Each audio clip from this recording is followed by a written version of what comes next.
लाखों साल पहले जब इंसान दुनिया में नहीं थे, तब सिर्फ डायनासोर जमीन पर राज करते थे। उनका दौर मेसोजोइक युग कहलाता था, यानी वो वक्त जब पूरी दुनिया उन्हीं के नाम थी। हर तरफ हरियाली थी, बड़े जंगल, गहरी झीलें और आसमान को छूने वाले पहाड़।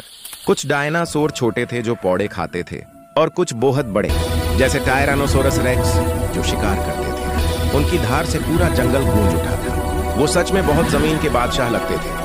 लेकिन एक दिन आसमान से एक बड़ा क्षुद्र ग्रह शहाब-ए-साकिब गिरा। धमाका इतना जोर, काथा के धूल और आग ने पूरी जमीन को ढक लिया। सूरज छुप गया, पौधे मुरझा गए, और धीरे धीरे सारे डायनासोर खत्म हो गए। आज उनके जीवाश्म यानी उनकी हड्डियां जमीन के अंदर से मिलती हैं।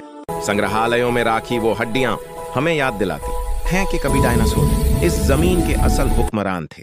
वक्त गुजर गया, लेकिन उनकी कहानी अब भी जिंदा है।